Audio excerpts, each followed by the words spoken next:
ও বন্ধু রে, দিলের কান দিয়ে শুনবেন।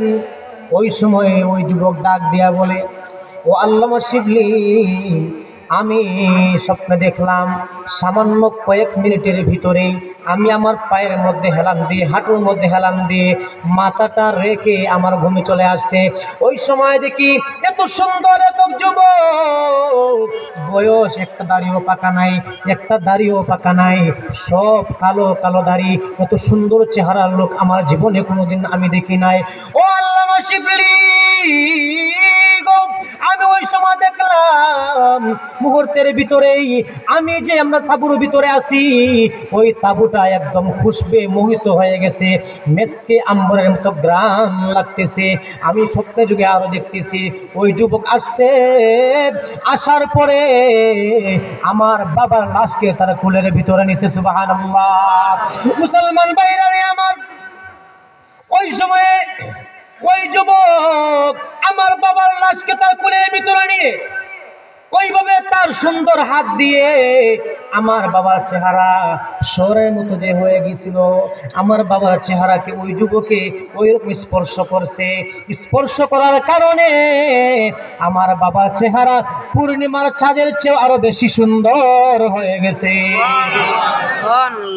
মুসলমান ভাইরা আমার, ওই সময় যুবক বলে, ও আল্লামা শিবলি, আমি যখন দেখলাম স্বপ্নের ভিতরে আমার বাবার চেহারার মধ্যে ওইরকম হাত বুলানোর কারণে বাবার চেহারাটা পূর্ণিমার চাঁদের চেয়ে সুন্দর হয়ে গেছে, উনি ওই ব্যক্তি আমার বাবাকে ওইরকম চেহারা সুন্দর করে উনি চলে যাবেন চলে যাবেন চলে যাবেন।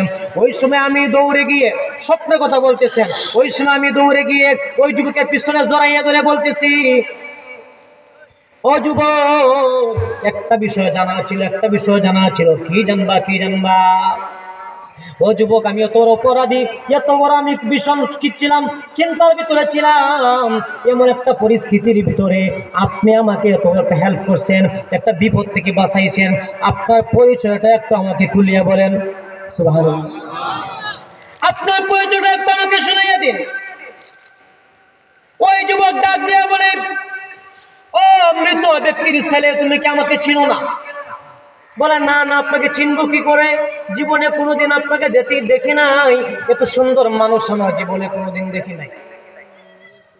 ওই সময় যুবক ডাক দিয়া বলে, ও মৃত ব্যক্তির ছেলে, শুনো, তোমার বাবা প্রতিদিন ঘুমানোর আগে, কি বলছি, তোমার বাবা প্রতিদিন রাত্রে ঘুমানোর আগে হাতে তসবিহ নিয়ে 300 বার দুরূদ পাঠ করত। সুবহানাল্লাহ। 300 বার তোমার বাবা ঘুমানোর আগে রাত্রিবেলা তসবিহ হাতে নিয়ে কি করত? দুরূদ পাঠ করত। আর একজন ফেরেশতা ওই দুরূদকে প্যাকেট করে সুন্দর করে এরকম প্যাকেটিং করে পার্সেল করে তোমাদের যে নবী একজন আছেন না, মুহাম্মদুর রাসূলুল্লাহ সাল্লাল্লাহু আলাইহি ওয়াসাল্লামের রওজার মধ্যে নিয়ে পৌঁছাইয়া দেয়। ও যুবক, আজকের রাত্রিতে কারণটা কি জানোনি? আজকের কারণটা হইল, ওই ফেরেশতা তোমাদের রাসূলের কাছে গেছে, তোমাদের রাসূলের কাছে যাবার পরে কিন্তু দুরূদ দিতেছে না, দুরূদের হাদিয়া দিতেছে না, দুরূদের হাদিয়া দিতেছে না। জানেননি মুসলমান, আমার রাসূল বলছেন, তুমি আমি যখন কি করে দুরূদ পাঠ করি সাল্লাল্লাহু আলাইহি ওয়াসাল্লাম, এখন যে বলছি, ওই আমাদের দুরূদখানা একটা প্যাকেটিং করে সুন্দর করে পার্সেল করে একদল ফেরেশতা আল্লাহ রেখে দিয়েছেন। তারা কি করেন, ওই ফেরেশতারা দুরূদকে প্যাকেটিং করে খুশবু লাগিয়ে, মেসকে আম্বরের গ্রান লাগিয়ে আমার নবী সাইয়্যিদুল মুরসালিন রাহমাতাল লিল আলামিন কলিজার টুকরা নবী ধরে ওরু যাত্রার মধ্যে গিয়া বলে, ইয়া রাসূলুল্লাহ, ইয়া হাবিবাল্লাহ, অমুকের ছেলে অমুক, আমার আব্বার নাম ধরে, আমার বাবার নাম ধরে এবং বলে, অমুকের ছেলে অমুক আব্দুর রহিমের ছেলে আব্দুল হামিদে আপনার উপর একবার দুরূদ পাঠ করছে। ইয়া রাসূলুল্লাহ, ইয়া হাবিবাল্লাহ, এই নেন আপনি হাদিয়া। যখন আপনি যদি দুরূদ পাঠ করেন, আপনার নাম এবং আপনার বাবার নাম সহ রসুলের কাছে এইরকম কি যায়, খবর যায়। আমার রসুলে বলেন, যারা বেশি বেশি আমার প্রতি দুরূদ পাঠ করে ফেরেশতারা আমার কাছে পৌঁছাইয়া দেয় তাদের নাম ঠিকানা সহ। কিয়ামতের দিনও আমি তাদেরকে সবচেয়ে বেশি আগে চিনে ফেলব। وداعيا إلى الله بإذنه وسراجا منيرا أما بعد فأعوذ بالله من الشيطان الرجيم.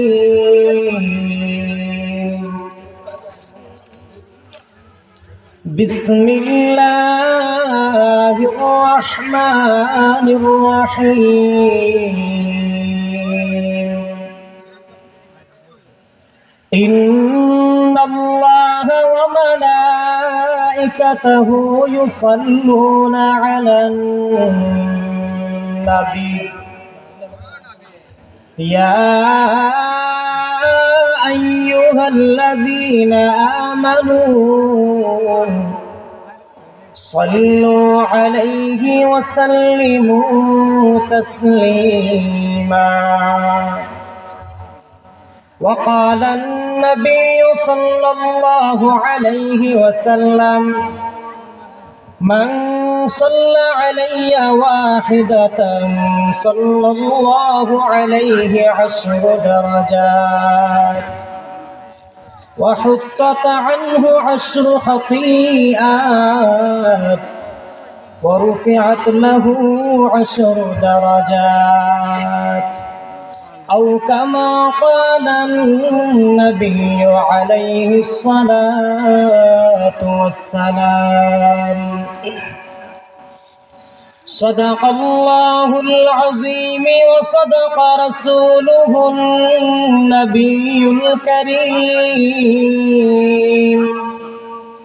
ونحن على ذلك من الشاهدين والشاكرين والحمد لله رب العالمين. سبحانك لا علم لنا إلا ما علمتنا إنك أنت العليم الحكيم. محبتের সাথে আমরা সবাই দুরূদ ইব্রাহিম পড়ি।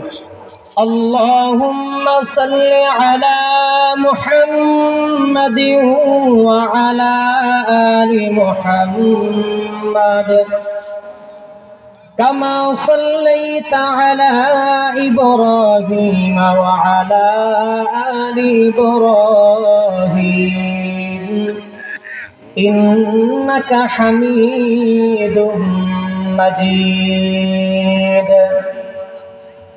اللهم بارك على محمد وعلى آل محمد كما باركت على إبراهيم وعلى آل إبراهيم إنك حميد مجيد.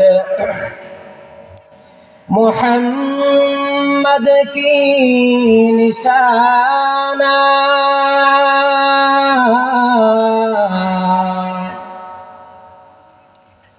رکھو دل میں ہمیشہ. محمد کی نشانہ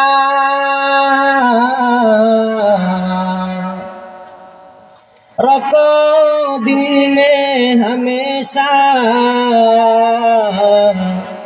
تاکہ شبی مرد کمال امت مصطفیٰ صلی اللہ علیہ سيدنا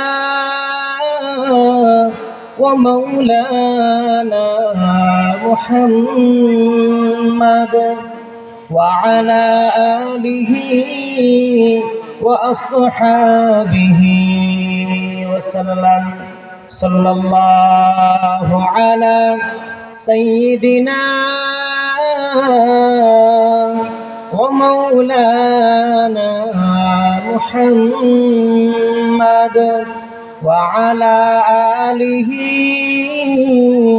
وأصحابه وسلم لا إله إلا الله لا إله إلا الله لا إله إلا الله لا إله إلا الله لا إله إلا الله لا إله إلا الله لا إله إلا الله لا إله إلا الله لا إله إلا الله لا إله إلا الله فکر دنیا करके देखा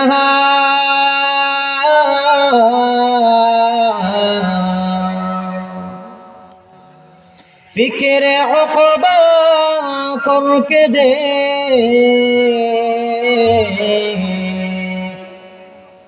फिक्र दुनिया करके देखा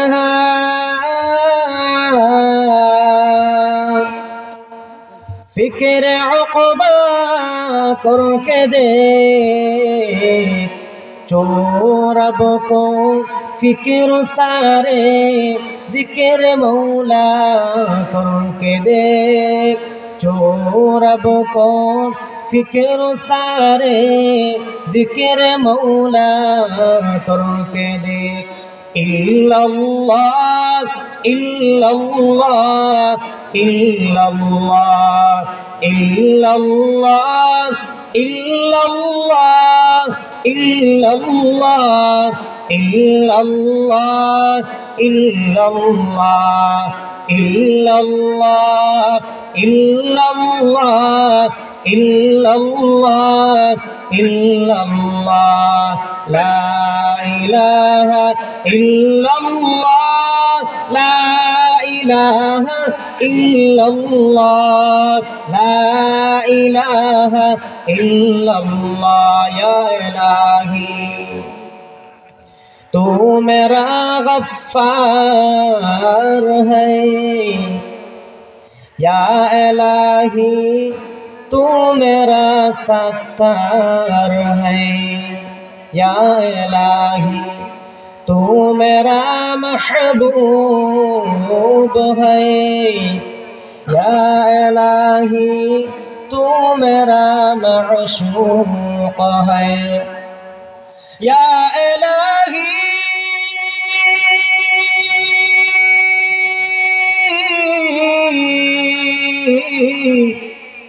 मुझसे मुझको दूर कर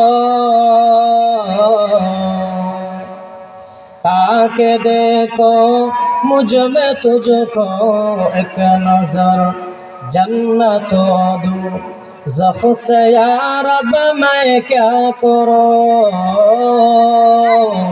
जन्नत दूर ज़ख़ से या रब मैं क्या करूं आरज़ू है मैं तुझे देखा करूं आरज़ू है मैं तुझे देखा करूं সবাই একবার জোরে বলবেন না আল্লাহুম্মা আমিন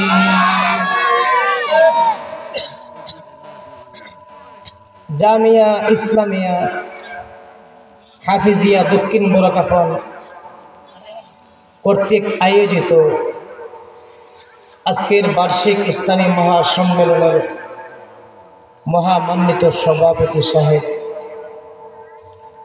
হযরত উলামায়ে কেরাম সামনে উপবিষ্ট মুরব্বিয়ান আজম, যুবক ভাইয়ারা, ছোট ছোট কচি কচি মাসুম বাচ্চারা, বাড়িঘরে অবস্থানরত আমার পর্দানিশীল মা ও বোনেরা, আলহামদুলিল্লাহ সুম্মা আলহামদুলিল্লাহ। আল্লাহ রব্বুল আলামিনের অসংখ্য অগণিত শুকরিয়া আমরা আদায় করতেছি যে মহান রব্বুল আলামিন মহব্বত করে, ভালোবেসে, দয়া করে মুসলমানের ঘরে জন্ম দিচ্ছেন। খুশি না বেজা? আসতে হইল। এই জন্য আমি শুনছি দক্ষিণ বোরকাপন, বিশেষ করে বোরকাপন এলাকা, জাউয়া এলাকার মানুষের ইমানি পাওয়া নাকি অনেক বেশি। সত্যি? তাহলে অন্তর খুলে, দিলের কান খুলে, চর্মচক্ষু খুলে, কান খুলে সবাই জুড়ে সরে একবার শুকরিয়া আদায় করি, আলহামদুলিল্লাহ। শুকরিয়া আদায় করলাম কার? আল্লাহ রাব্বুল আলামিনের। কেন শুকরিয়া আদায় করলাম? তিনি আমাদেরকে মহব্বত করে, ভালোবেসে মুসলমানের ঘরে জন্ম দিচ্ছেন। কোন কাফের, বেঈমান, নাস্তিক, মুরতাদের ঘরে আমাদের জন্মটা দেন নাই, দিয়েছেন কার ঘরে? মুসলমানের ঘরে। আরো শুকরিয়া আদায় করি ওই মহান রব্বুল আলামিনের কাছে, যিনি অত্যন্ত মহব্বত করে, ভালোবেসে এই মহামান্বিত সম্মানিত স্থান রসুলের বাগান ইসলামী মহাসম্মেলনে আসার, বসা, দিনী কথাবার্তা বলার এবং শোনার তৌফিক দান করেছেন। এই জন্য আবার জোরে সুরে অন্তরে অন্তঃস্থল থেকে শুকরিয়া আদায় করি, আলহামদুলিল্লাহ। তাহলে আমরা যেটা শুনছি সত্য আছে, জাওয়া এলাকার মানুষের আওয়াজ এবং ইমানের পাওয়া অনেক বেশি। লক্ষ কোটি দুরূদ এবং সালাম প্রিয় হাবিব, কলিজার টুকরা, নয়নের মণি, দিল কি জিগার, আঁখি কি টন্ডক, সৈয়দুল মুরসালিন, রহমাতাল লিল আলামিন, ইমামুল আম্বিয়া, ইমামুল মুরসালিন, মুহাম্মদ আরবি, সবাই একবার বলেন সাল্লাল্লাহু আলাইহি ওয়াসাল্লাম। ওই রসুলের প্রতি, যেই রসুল, যেই হাবিব, যেই নবী আমাদের কলিজার টুকরা, যেই রসুলকে ভালো না বাসলে, যেই রসুলের আদর্শ ফলো না করলে পরিপূর্ণ মুমিন হওয়া যায় না। যেই রসুলের আদর্শ পারিবারিক জীবন, সামাজিক জীবন, রাষ্ট্রীয় জীবন, এমনকি আন্তর্জাতিক জীবনে আমাদের রসুলের আদর্শ অবশ্যই বিদ্যমান রয়েছে। ওই রসুলের প্রতি লক্ষ লক্ষ কোটি কোটি বেহিসাব দুরূদ এবং সালাম। সবাই একবার বলে জুরি বলি আল্লাহুম্মা আমিন। দেখেন মুসলমান ভাই বাবাজিরা, মা ও বোনেরা, আমি আপনাদের সামনে সূরাতুল আহজাব এর ৫৬ নম্বর আয়াত তেলাওয়াত করছি। আপনারা সবাই শুনে থাকবেন। ওই আয়াতটা দ্বিতীয় জুমার দ্বিতীয় খুতবায় খতিব সাহেবরা পাঠ করে থাকেন। জুমার দ্বিতীয় খুতবায় পাঠ করে থাকেন। কি সেটা? বিসমিল্লাহির রহমানির রহিম। ইন্নাল্লাহা ওয়া মালাইকাতাহু ইউসাল্লুনা আলান নবী ইয়া আইয়ুহাল্লাযীনা আমানু সাল্লু আলাইহি ওয়া সাল্লিমু তাসলিমা। করেননি? জিন্নি জীবনে কোনোদিন? আল্লাহ রাব্বুল আলামিন আমাদেরকে দুনিয়াতে যত নিয়ামত দিয়েছেন এবং আমরা যে আশরাফুল মাখলুকাত, সৃষ্টির সেরা জীব হওয়ার যত কারণ রয়েছে, এর মধ্যে প্রধান তিনটা কারণ থেকে একটা কারণ, একটা নিয়ামত, সেটা হচ্ছে আমাদের কলিজার টুকরা নবী মুহাম্মাদুর রাসূলুল্লাহ সাল্লাল্লাহু আলাইহি ওয়াসাল্লাম। যত নিয়ামত আছে, প্রধান তিনটা নিয়ামতের মধ্যে একটা কি? আমাদের রাসূল সাইয়্যিদুল মুরসালিন মুহাম্মাদুর রাসূলুল্লাহ। আল্লাহ রাব্বুল আলামিন যখন নিয়ামত দিয়েছেন এর মধ্যে একটা হইল আমাদেরকে মুসলমানের ঘরে পাঠাইছেন, হিন্দুর ঘরে পাঠান নাই, খ্রিস্টানের ঘরে পাঠান নাই, বিধর্মীদের ঘরে আমাদের পাঠান নাই, পাঠাইছেন ঘরে মুসলমানের। একটা নিয়ামত। আর একটা নিয়ামত আল্লাহ রাব্বুল আলামিন আমাদেরকে দিয়েছেন কুরআনুল কারীম। কোনটা? কুরআনুল কারীম আমাদেরকে দিয়েছেন, মানুষদেরকে দিয়েছেন। এই জন্য মানুষ আশরাফুল মাখলুকাত। তিনটা উল্লেখযোগ্য, তিনটার মধ্যে একটা হচ্ছে কুরআনুল কারীম, আরেকটা হচ্ছে সাইয়্যিদুল মুরসালিন, আরেকটা হচ্ছে আল্লাহ রাব্বুল আলামিনের খলিফা। আমরা হচ্ছে আশরাফুল মাখলুকাত। জিন আল্লাহর খলিফা না, অন্যান্য প্রাণী গরু ছাগল আল্লাহর খলিফা না, অন্যান্য যত প্রাণী আছে, যত প্রাণী হোক, সংখ্যায় যতই বেশি হোক, অন্যান্য প্রাণী আশরাফুল মাখলুকাত না। আশরাফুল মাখলুকাত হচ্ছে মানুষ। সৃষ্টির সেরা কেন হইল? এর মধ্যে উল্লেখযোগ্য তিনটার মধ্যে একটা আমাদের কলিজার টুকরা নবী মুহাম্মদুর রাসূলুল্লাহ। আল্লাহ রাব্বুল আলামিন পৃথিবীতে যত ইবাদত দিয়েছেন, আমাদের মালিক আল্লাহ রাব্বুল আলামিন আমাদেরকে যত ইবাদত দিয়েছেন, কোন ইবাদত একটাও এরকম পাবেন না। আল্লাহ কোন ইবাদত করেন শুনছেন নি কোনদিন? কিন্তু একটা ইবাদত আল্লাহ নিজেও করেন। সুবহানাল্লাহ বলেন। সুবহানাল্লাহ। আল্লাহ তো ইবাদত করার কোনো দরকারই নাই। উনি তো সবকিছুর মালিক। দুনিয়াতে আমরা যা কিছু চক্ষু দিয়ে দেখি এবং না দেখি, জমিনের নিচে এবং সাত আসমানের উপরে, আরশে আযমের উপরে যা কিছু আছে না আছে, নিচে যা কিছু আছে আমরা দেখি আর না দেখি, সব কিছুই সৃষ্টি করেছেন কে? আল্লাহ। একদিন সব কিছুই ধ্বংস হয়ে যাবে। আল্লাহ ইবাদত দিয়েছেন, মানুষ বানাইছেন, অন্যান্য প্রাণী বানাইছেন, কোন ইবাদত আল্লাহ নিজে করেন না, একটা ইবাদত করেন। সেটা কি?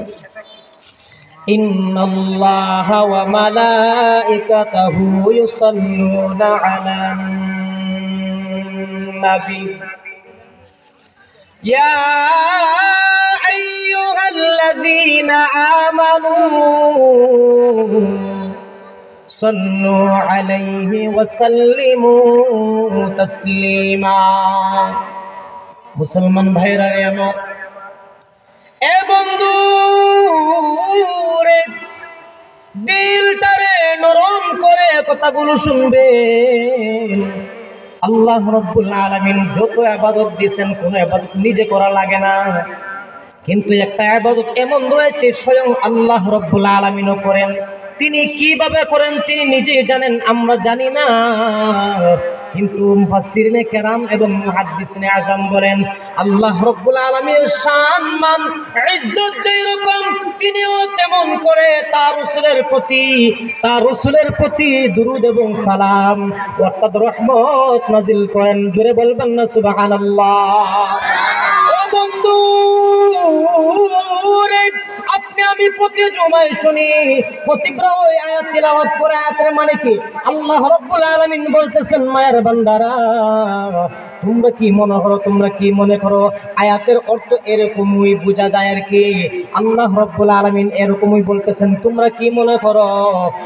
তোমাদেরকে আমি বলছি, তোমরা তোমাদের রাসূলের প্রতি দুরূদ এবং সালাম পাঠ করো অথবা মিলাদ পাঠ করো, যেটাই বলেন, তোমরা মনে করবা যে না, আল্লাহ আপনি যে আমাদেরকে ওয়াদা দিয়েছেন দুরূদ এবং সালাম পাঠ করার জন্য, একদিন তো আমরা এই পৃথিবীতে থাকবো না। থাকবো?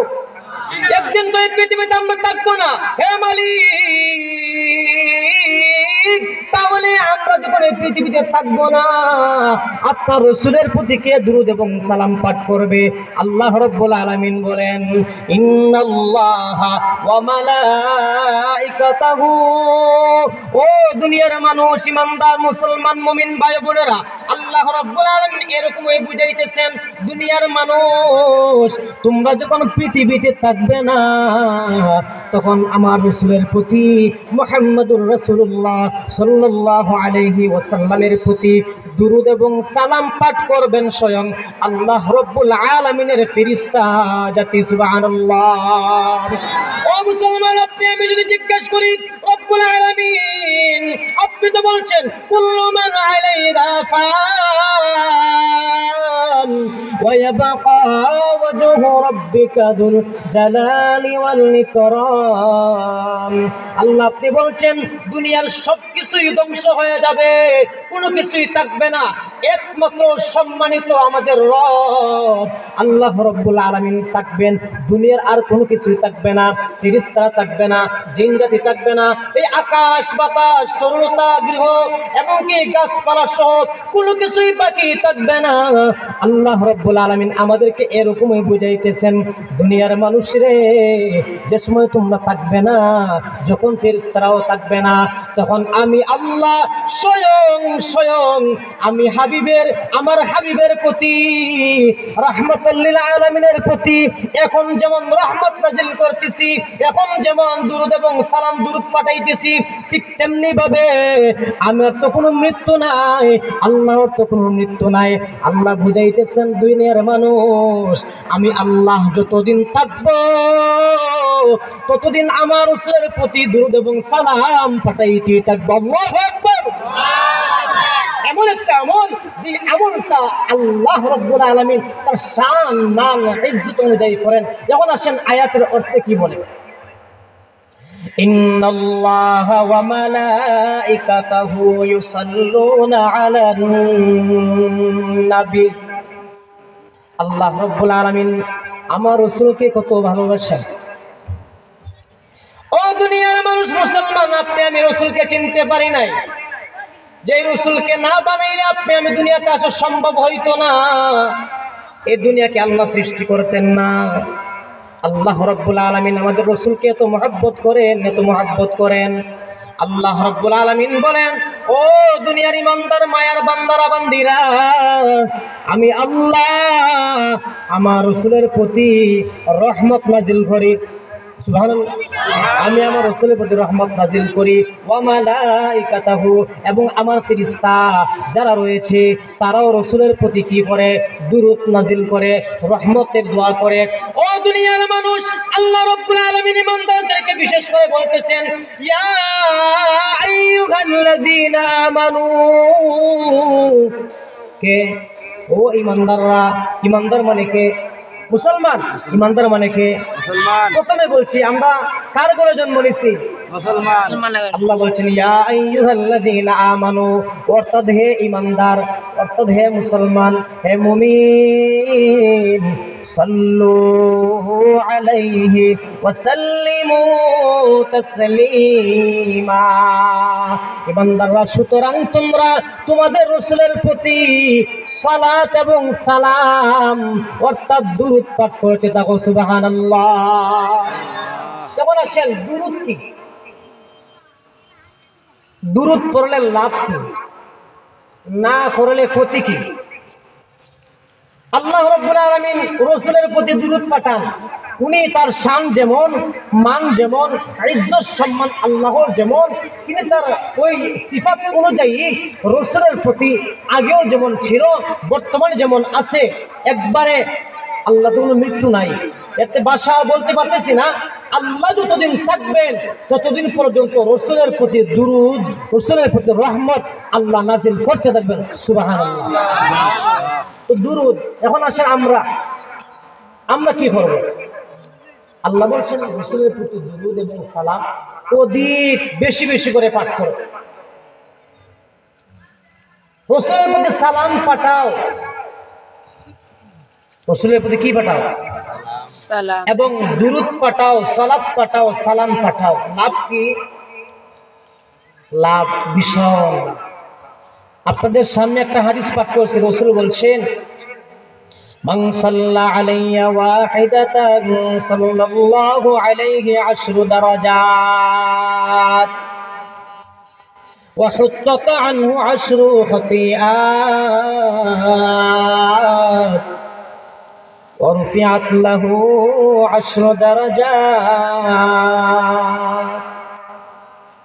ও মুসলমান বন্ধু, আমার রাসূল ডাক দিয়া বলেন, ও মায়ার সাহাবী, ও ইমানদার মুমিন বান্দারা, আমার উম্মতেরা, তোমরা যদি আমার প্রতি একবার দুরূদ পাঠ করো, দুরূদ মানে যে কোনো দুরূদ, আল্লাহুম্মা সাল্লি আলা মুহাম্মদ সাল্লাল্লাহু আলাইহি ওয়াসাল্লাম, অথবা দুরূদে ইব্রাহিম, সাল্লি আলা মুহাম্মদ সাল্লি ওয়া সাল্লিম আলা নবিয়িকা মুহাম্মদ, যে কোনো দুরূদ তুমি যদি একবার রাসূলের প্রতি পাঠ করো, আল্লাহ রাব্বুল আলামিন তোমার প্রতি 10টা রহমত নাযিল করবে। মুসলমান ভাইরা আমার, সারা দিনে এবং রাতে 24 ঘন্টা আমাদের চলতে গেলে আল্লাহর একটা রহমতে আমাদের জন্য যথেষ্ট ছিল, কিন্তু আল্লাহ রাব্বুল আলামিন এত মহব্বত করে ভালোবেসে আমার রাসূলকে এতই ভালোবাসেন, বলছেন ঈমানদার বান্দারা বান্দিরা, ও রাসূল আপনি তাদেরকে জানিয়ে দেন, ঈমানদার বান্দা বান্দীদেরকে, তারা যদি একবার আপনার প্রতি দুরূদ পাঠ করে, আমি 10টা রহমত তাদেরকে মায়া করে মহব্বত করে দান করব। ওয়াহুত্তাত আনহু আশু খাতিআত, আমার রাসূল বলেন কেউ যদি আমার প্রতি একবার দুরূদ করে, বুঝছেন দুরূদ কি? রাসূলের প্রতি বিলাদ করা, দুরূদ করা, সালাত পাঠানো, সালাম পাঠানো, যেটাই বলেন সাল্লাল্লাহু আলাইহি ওয়াসাল্লাম। আল্লাহুম্মা সাল্লি আলা মুহাম্মাদিন ওয়া আলা আলি মুহাম্মাদ কামা সাল্লাইতা আলা ইব্রাহিম ওয়া আলা আলি ইব্রাহিম ইন্নাকা হামিদুম মাজিদ।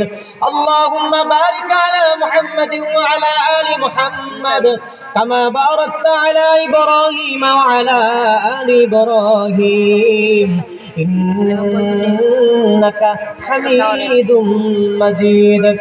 এগুলো হচ্ছে দুরূদ।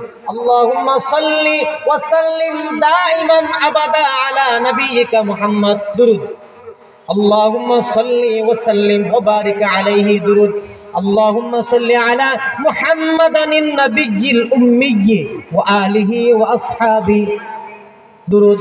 আর বাড়াইতে পারবো আলিহি ওয়া আসহাবি ওয়া সাল্লিম, বাড়াইতে পারবেন, আরো বাড়াইতে পারবেন, ওয়া আলিহি ওয়া আসহাবি ওয়া সাল্লিম তাসলিমা।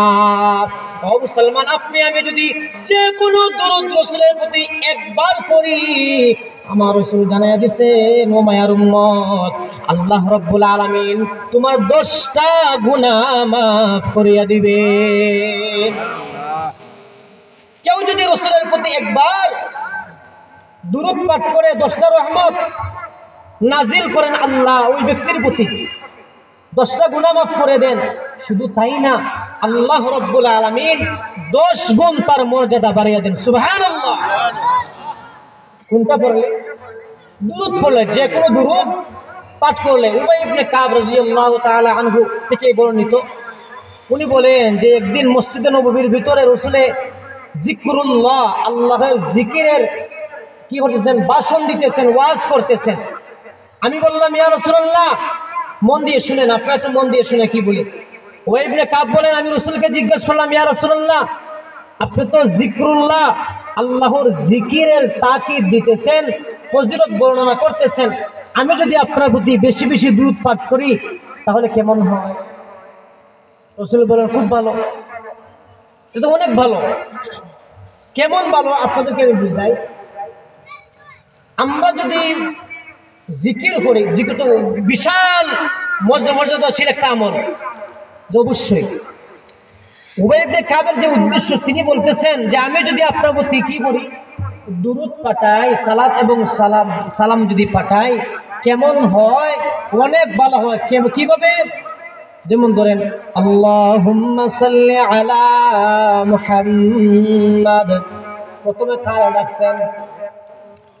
আল্লাহ। প্রথমে কাকে? আল্লাহ। এরপরে রাসূলকে, দুজন একসাথে ঢুকে গেছেন নি? আল্লাহুম্মা সাল্লি আলা মুহাম্মাদ, রাসূল ঢুকছেন, সাল্লাল্লাহু আল্লাহ আছেন নি?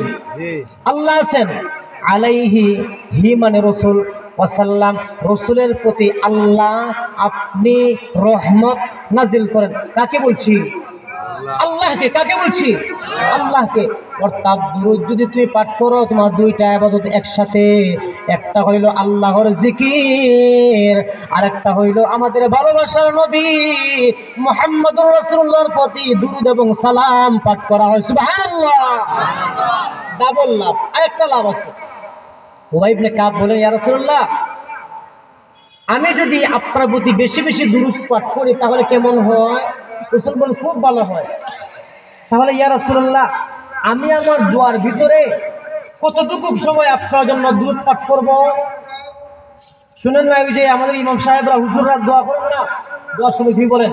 আলহামদুলিল্লাহি রাব্বিল আলামিন ওয়াসসালাতু ওয়াসসালামু আলা বলেন না, ওয়াসসালাতু ওয়াসসালাম করেননি? দোয়ার সময় পড়েন। এটা হচ্ছে রাসূলের প্রতি কি করা? দুরূদ পাঠ করা। ওই ইবনে কাব বলেন, ইয়া রাসূলুল্লাহ, আমি আমার দোয়ার ভিতরে কত সময় আপনার জন্য দুরূদ পাঠ করব? আমি কি আমার দোয়ার যে সময়টা আছে ওই সময়ের 4 ভাগের 1 ভাগ আপনার প্রতি দুরূদ পাঠ করব? রাসূল বলেন, তোমার যা ভালো হয় তা করো, তবে আরো বেশি করলে আরো ভালো। তোমার যতটুকু ইচ্ছা হয় তুমি করো, তবে আর একটু বেশি যদি করো তাহলে আরো ভালো হয়। উবাই ইবনে কাব বলেন, ইয়া রাসূলুল্লাহ, তাহলে আমি আমার দোয়ার যে টাইমটা আছে, সময়টা আছে, ওই দোয়ার টাইমের অর্ধেক আপনার জন্য দুরূদ পাঠ করি। রাসূল বলেন, তোমার যা ইচ্ছা তুমি করতে পারো, তবে আর একটু বেশি করলে আরো ভালো হয়। সুবহানাল্লাহ বলবেন না? উবাই ইবনে কাব বলেন, ইয়া রাসূলুল্লাহ, তাহলে একটা কাজ করি, আমি আমার দোয়ার ভিতরে 4টা ভাগ করে 3টা ভাগ আপনার জন্য, 3 ভাগ আপনার জন্য দুরূদ পাঠ করি। রাসূল বললেন, ও ভাই, তোমার যা মনে চায় করো, তবে আরো বেশি হইলে আরো ভালো হয়। সুবহানাল্লাহ। মুসলমান ভাইরা আমার, ওই সময় উবাই ইবনে কাব বলেন, ইয়া রাসূলুল্লাহ, ইয়া হাবিবাল্লাহ, ও আল্লাহর নবী, শুনেন শুনেন, তাহলে আমি আমার দোয়ার সমস্ত টাইম দোয়া করব, মানে আপনার উপরে শুধু দুরূদ এবং সালাম পাঠ করব। সুবহানাল্লাহ। মুসলমান ভাইরা রে আমার, ওই সময় রাসূল বলেন, ও ভাই, সত্যি যদি তুমি এরকম করে থাকো, যদি করো, তাহলে তোমার সমস্ত পেরেশানি আল্লাহ দূর করিয়া দিবেন এবং তোমার সমস্ত গুনাহ আল্লাহ মাফ করিয়া দিবে। আমরা দোয়ার মধ্যে কত রকমের দোয়া করি, আল্লাহ আমাকে মাফ করেন, আমার মা বাবাকে, 14 গোষ্ঠীকে মাফ করেন, আমার এই সমস্যা সেই সমস্যা, অনেক ধরনের সমস্যা আমরা বলি না দোয়ার মধ্যে। উবাই ইবনে কাব বলেন, আমি শুধু দোয়া এইভাবে হাত তুলে যদি শুধু দোয়া কি করি, দুরূদ যদি পড়ি, তাহলে কেমন হয়? রাসূল বলেন, তুমি যদি সারা সময় তোমার দোয়ার যে হাত যখন তুলবা, যখন দোয়া করবা, শুধু যদি আমার প্রতি দুরূদ পাঠ করো, তোমার যত চাহিদা, তোমার যত পেরেশানি, তোমার যত চাহিদা আল্লাহ মিটাইয়া দিবেন, তোমার যত পেরেশানি আল্লাহ দূর করিয়া দিবেন, তোমার সমস্ত গুনাহ আল্লাহ মাফ করিয়া দিবেন। আমি বলতেছিলাম, রব্বির হামহুমা কামা রব্বায়ানি সগীরা, আমি যখন দোয়ার মধ্যে বলবো আল্লাহুম্মা সাল্লি আলা মুহাম্মদ, আল্লাহ বুঝে ফেলবেন যে আমার মায়ের বান্দায় তার মা এবং বাবার জন্য দোয়া করার ইচ্ছা ছিল, কিন্তু রাসূলকে ভালোবাসে, রাসূলকে ভালোবাসে, রাসূলকে ভালোবাসে, এই জন্য মার জন্য দোয়া করে নাই, বাবার জন্য দোয়া করে নাই, রাসূলের প্রতি দুরূদ এবং সালাম পাঠাইছে, যা রে বান্দা যা, আমি তোর মাকেও মাফ করিয়া দিলাম, বাবাকেও মাফ করিয়া দিলাম। সুবহানাল্লাহ। দুরূদের ফজিলত অনেক অনেক অনেক অনেক। একটা বলি, কেউ যদি এমন অসুস্থ, কমে না, ডাক্তার দেখাইতে দেখাইতে ডাক্তারও ব্যাঙ্গাজ হয়ে গেছে, অনেক অভাব যায় না, অনেক পেরেশানি যায় না, অনেক দুশ্চিন্তা যায় না, ছেলে মেয়ে কথা শুনে না, মা বাবা অবাধ্য, স্বামী স্ত্রীর মধ্যে মিল মহব্বত নাই, পাড়া প্রতিবেশীর মধ্যে মিল মহব্বত নাই, ভাই ভাইয়ের মধ্যে মিল মহব্বত নাই, বোন বোনের মধ্যে মিল মহব্বত নাই। বন্ধু, আপনি আমি যদি একটা কাজ রেগুলার করি, আল্লাহর কসম, সমস্ত সংকট, সমস্ত অভাব, সমস্ত অসুস্থতা, সমস্ত অশান্তি আল্লাহ দূর করিয়া দিবেন। কেন? রাসূলকে আল্লাহ এত বেশি মহব্বত করে। রাসূল বলেন, কেউ যদি সকালে এবং বিকালে 10 বার করে আমার প্রতি দুরূদ পাঠ করে, রাসূল বলেন তার জন্য আমার সুপারিশ করা ওয়াজিব হয়ে যায়। দুনিয়াতে অভাব যায় না, বেশি বেশি দুরূদ পড়ো, হাতের মধ্যে তাসবিহ একটা রেখে দেন, দিল লাগাইয়া রাসূলের প্রতি মুহাব্বতের আসর নিয়ে, দিলের ভিতরে রাসূলের ভালোবাসা নিয়ে সাল্লাল্লাহু আলাইহি ওয়াসাল্লাম, সাল্লাল্লাহু আলাইহি ওয়াসাল্লাম, সাল্লাল্লাহু আলাইহি ওয়াসাল্লাম, সাল্লাল্লাহু আলাইহি ওয়াসাল্লাম, আল্লাহুম্মা সাল্লি আলা মুহাম্মদ, দুরূদ ইব্রাহিম পড়তে পারেন, সাল্লি আলা মুহাম্মদ এটাও পড়তে পারেন, আল্লাহুম্মা সাল্লি ওয়া সাল্লিম ওয়া বারিক আলাইহি এটাও পড়তে পারেন। যে কোনো দুরূদ আপনি আমি যদি রাত্রে এবং দিনে বেশি বেশি করে পাঠ করি, আপনার আমার যত পেরেশানি, আপনার আমার যত দুশ্চিন্তা, আপনার আমার যত অভাব, আপনার আমার যত অসুস্থতাই হোক না কেন, আল্লাহ রাব্বুল আলামিন আমার রাসূলের মহব্বতের কারণে সব সংকটকে আল্লাহ দূর করিয়া দিবেন। মুসলমান ভাইরা আমার, একদিন রাসূল দুশ্চিন্তাগ্রস্ত অবস্থা, মনক্ষুণ্ণ অবস্থায় বসে রয়েছেন। ওই সময় আল্লাহ রাব্বুল আলামিনের 4 জন ফেরেশতা, রাইসুল মালায়েকা যাদেরকে বলা হয়, 4 জন ফেরেশতা হচ্ছে আল্লাহ রাব্বুল আলামিনের প্রধান ফেরেশতা। নাম আমরা সবাই জানি। একজনের নাম হচ্ছে জিবরাইল আলাইহিস সালাতু ওয়াস সালাম, শুনছেন জীবনে কোনদিন নাম? আরেকজনের নাম হচ্ছে মিকাইল আলাইহিস সালাতু ওয়াস সালাম, আরেকজনের নাম হচ্ছে আজরাইল আলাইহিস সালাতু ওয়াস সালাম। অন্যদের নাম না শুনলো, আজরাইলের নাম সবাই শুনছেন, কথা হয় না? জিবরাইলের নাম না শুনলো, আজরাইলের নাম সবাই শুনছেন। 3 নম্বর জনের নাম আজরাইল আলাইহিস সালাতু ওয়াস সালাম, আরেকজন ফেরেশতার নাম হচ্ছে ইসরাফিল আলাইহিস সালাতু ওয়াস সালাম। 4 জন ফেরেশতা রাসূলের বাড়িতে আসছেন, রাসূলের কাছে আসছেন। ওই সময় ডাক দেয়া বলেন, ইয়া রাসূলুল্লাহ, ইয়া হাবিবাল্লাহ, ওগো আল্লাহর নবী, বিষয়টা বুঝলাম না, আপনি মনক্ষুণ্ণ অবস্থায় কেন, আপনি দুশ্চিন্তাগ্রস্ত অবস্থায় কেন? আমার রাসূল বলেন, ও আমার ফেরেশতা ভাইয়েরা, আপনারা বুঝবেন না আমার মনের ব্যথা। জিবরাইল আলাইহিস সালাতু ওয়াস সালাম বলেন, ইয়া রাসূলুল্লাহ, একটু বলেন না, খুলে বলেন কি অবস্থা, কেন আপনি মনক্ষুণ্ণ, কেন আপনি পেরেশানির মধ্যে আছেন? আমার রাসূল ডাক দিয়ে বলেন, ও ভাই জিবরাইল, তুমি যেহেতু জিজ্ঞেস করছো, শোনো, আমি দুনিয়াদারের জন্য কোনো কি না দুশ্চিন্তাগ্রস্ত না, আমি হাসান হুসাইনের জন্য পেরেশানি না, আমি আমার মেয়ে ফাতিমার জন্য দুশ্চিন্তাগ্রস্ত না, আমি আমার বিবিদের জন্য দুশ্চিন্তাগ্রস্ত না। ও জিবরাইল, শোনো শোনো, কেন আমি দুশ্চিন্তাগ্রস্ত, আমি কেন মনক্ষুণ্ণ অবস্থা? জিবরাইল বলে, ইয়া রাসূলুল্লাহ, ইয়া হাবিবাল্লাহ, একটু যদি বলতেন বড় ভালো হইতো। ওই সময় রাসূল বললেন, জিবরাইল ভাই, আমার চিন্তার কারণ হইল রে আমার গুনাহগার উম্মতকে নিয়ে। সুবহানাল্লাহ। ও বন্ধু, ওই সময় হযরত জিবরাইল আলাইহিস সালাতু ওয়াস সালাম ডাক দিয়া বলেন, ইয়া রাসূলুল্লাহ, ইয়া হাবিবাল্লাহ, ওগো আল্লাহর নবী, শুনেন গো নবী, শুনেন। প্রথমে বলতেন হযরত আজরাইল আলাইহিস সালাতু ওয়াস সালাম, ওগো আল্লাহর নবী, শুনেন শুনেন, আপনার কোন উম্মত যদি আপনার প্রতি দিনে 10 বার দুরূদ পাঠ করে এবং রাতে যদি 10 বার দুরূদ পাঠ করে, ইয়া রাসূলুল্লাহ, ইয়া হাবিবাল্লাহ, ওগো আল্লাহর নবী, বিশ্ব নবী, আপনার প্রতি যদি দিনে 10 বার দুরূদ এবং রাতে 10 বার দুরূদ পাঠ করে, ওগো আল্লাহর নবী, দিনে যদি 10 বার দুরূদ পাঠ করে, আমি আল্লাহর উপর শপথ করে বলি, আল্লাহর উপর শপথ করে বলি, আমি যখন আপনার ওই উম্মতের জান কবজ করব, জান কবজ করার সময় তাকে আমি কষ্ট দিব না।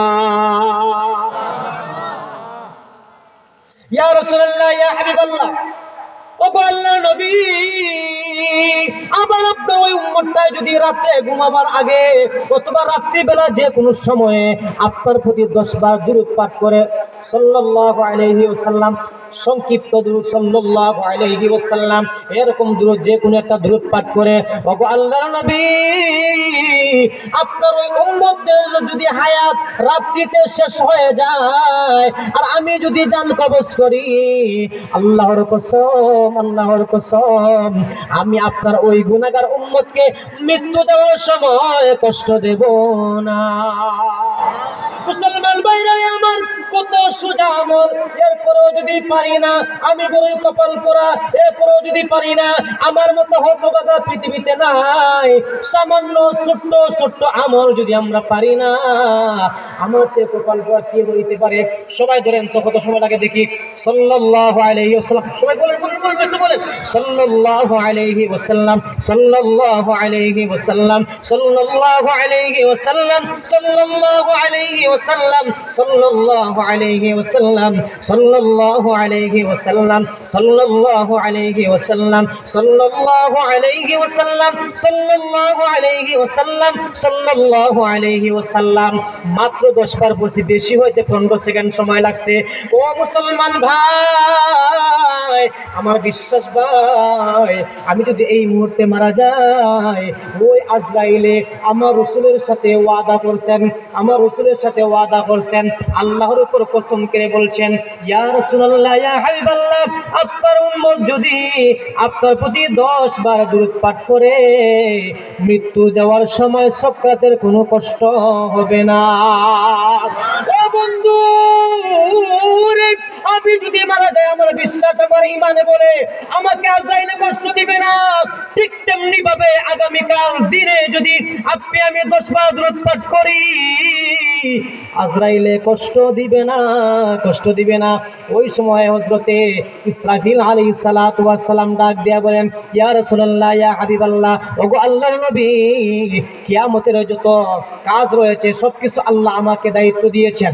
ইয়া রাসূলুল্লাহ, ইয়া হাবিবাল্লাহ, আপনার কোন গুনাহগার উম্মত যদি আপনার প্রতি দিনে 10 বার দুরূদ পাঠ করে এবং রাতে যদি আপনার প্রতি 10 বার দুরূদ পাঠ করে, ইয়া রাসূলুল্লাহ, ইয়া হাবিবাল্লাহ, আমি আপনার সাথে ওয়াদা করলাম, কাল কিয়ামতের ময়দানে, কাল কিয়ামতের ময়দানে একটা স্থান ব্যতীত কোথাও কি হবে না, আরাম থাকবে না, শান্তি থাকবে না।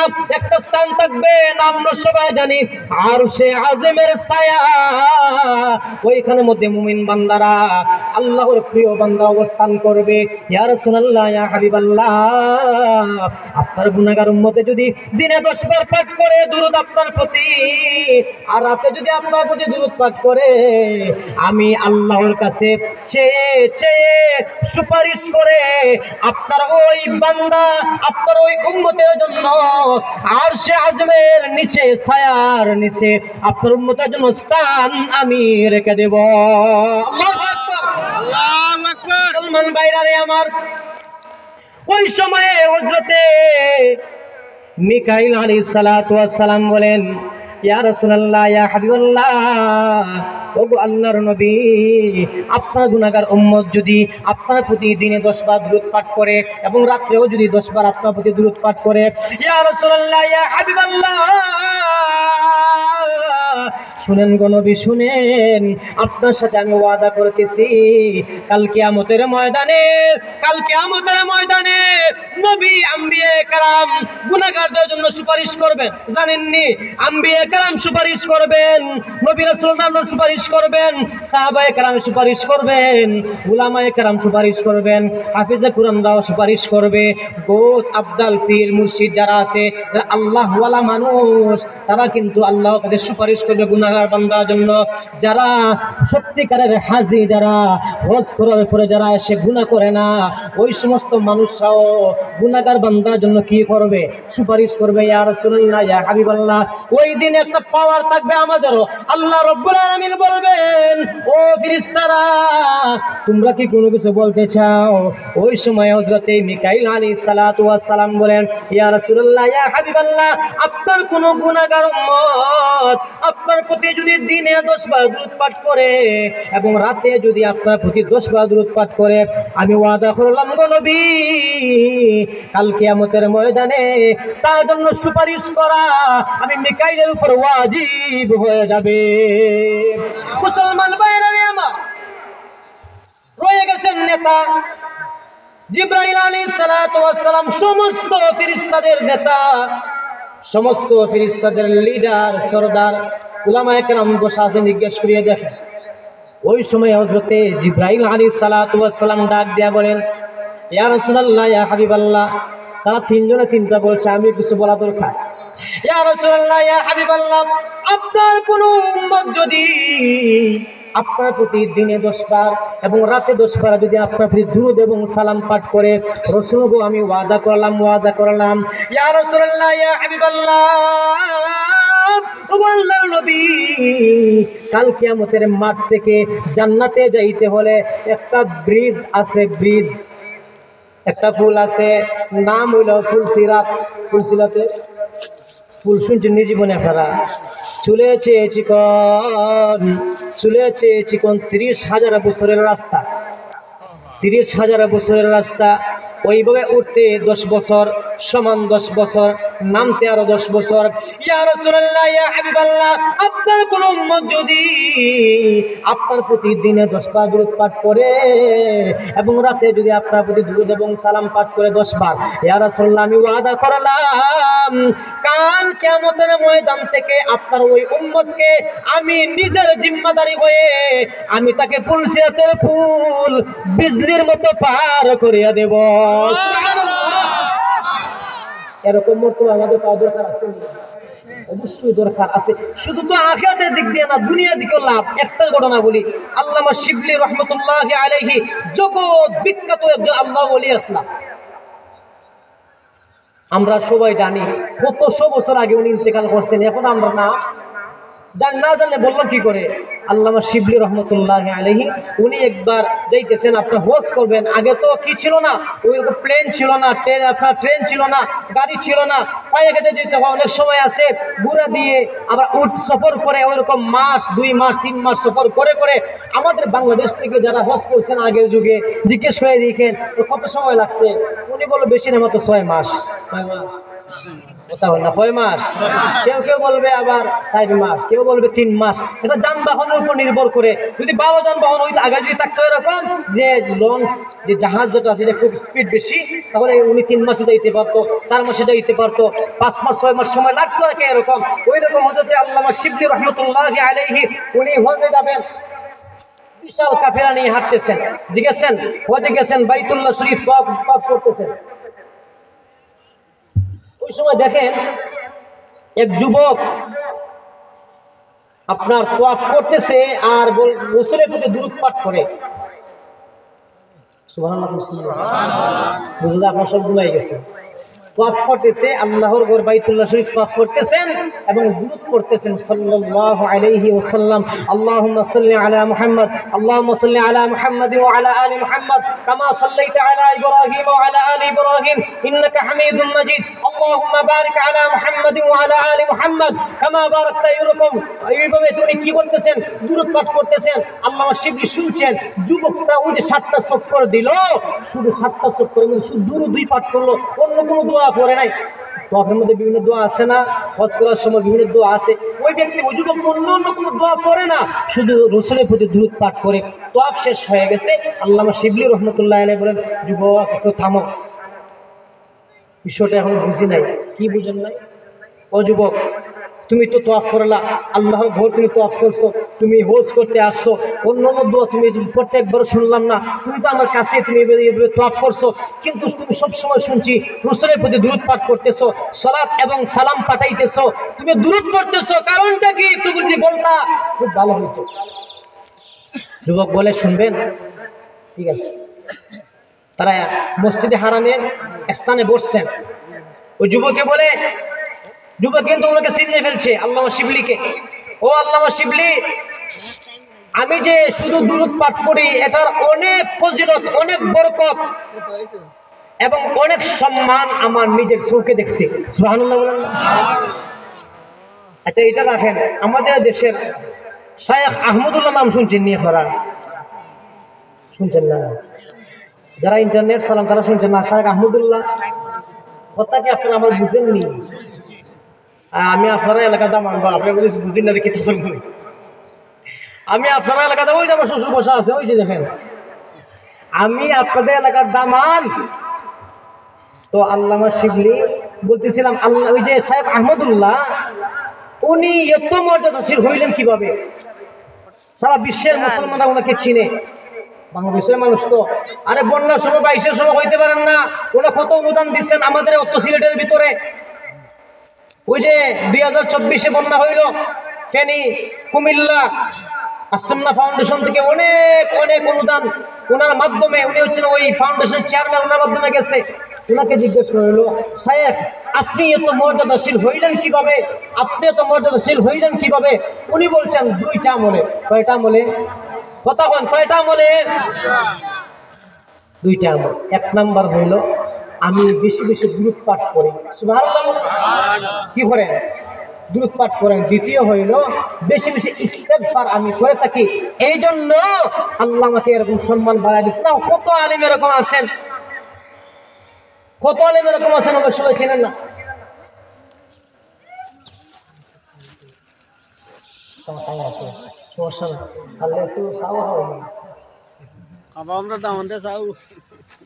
আচ্ছা, যাই হোক, কি বলছিলাম, শেখ আহমদুল্লাহ শাহ এত মর্যাদাশীল হওয়ার কারণ কি?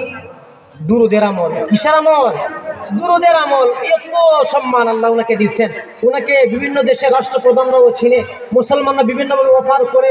আমাদের প্রবাসী যত ভাইয়েরা আছে, বোনেরা আছে, যত অনুদান দেওয়ার ইচ্ছা করে ওনার মাধ্যমে দেয়। বিশ্বস্ত একজন মানুষ, সম্মানিত মানুষ। উনি সম্মানিত হওয়ার পিছনে কারণ কি? উনি যখনই সম্মান পান, অর্থাৎ 24টা ঘন্টা ঘুম খাওয়া বাদে, ইস্তিনজা বাদে, যত সময় তাকে নামাজ বাদে, অন্যান্য প্রয়োজনীয় যত কে আছে, আপনার আমল আছে, ওইগুলো বাদ দিয়ে সব সময় শুধু দুরূদ পাঠ করেন। সুবহানাল্লাহ। এই জন্য আল্লাহ ওনাকে সম্মান বাড়িয়ে দিয়েছেন। ও মুসলমান, বলছিলাম আল্লামা শিবলিকে ওই যুবক বলতেছে, ও আল্লামা শিবলি, আপনাকে আমি বলতেছি কেন আমি দ্রুত সালাত পাঠ করি। কারণটা হইল, আমি একজন যুবক, বিগত কয়েক বছর আগে আমি হজ করতে আসছিলাম। হজে আসার সময় বিশাল কাফেলা ছিল, কিন্তু আসার মধ্য রাস্তায় হজে আসতে আমাদের বিশাল কাফেলা ছিল, আমরা হেঁটে হেঁটে আসতেছি, রাস্তার ভিতরে দুর্ঘটনা ঘটে গেছে। কি করছে? আপনারা মনোযোগ দিয়ে শুনতেছেন নি? কি করছে? দুর্ঘটনা ঘটে গেছে। আমরা হজে যখন আসবো কয়েক বছর আগে একটা দুর্ঘটনা ঘটছে। কি দুর্ঘটনা? আপনারা একটু বসেন না, একটু বসেন। দুর্ঘটনা হইল, বিগত কয়েক বছর আগে আমরা হজ করতে আসছি, আমার কাফেলার সাথে আমার আব্বাও ছিলেন, বাবাও ছিলেন। কে ছিলেন? আব্বা ছিলেন। আচ্ছা, তারপরে ও আল্লামা শিবলি মধ্য রাস্তায় আসে, আমরা রাত্রিবেলা তাবু টানাইছি। তাবু টানাইয়ে আমরা এরকম কি করতেছি, আপনারা বিশ্রাম নিতেছি। হঠাৎ দেখতেছি আমার আব্বার শরীরটা ভালো না, উনি ছটফট করতেছেন। আমি তো সন্তান, আমি বুঝে গেছি আমার আব্বা বৃদ্ধ মানুষ, মনে হয় কোনো সমস্যা হইতেছে। এই জন্য আব্বাকে আমি সান্ত্বনা দিতেছি, যেইভাবে পারেন ট্রিটমেন্ট দিতেছি। হঠাৎ করে দেখা যায় আমার আব্বা ওই অবস্থায় ইন্তেকাল করছেন। ইন্না লিল্লাহি ওয়া ইন্না ইলাইহি রাজিউন। তো ও আল্লামা শিবলি, ওই যখন হলো কাহিনী। কি কাহিনী?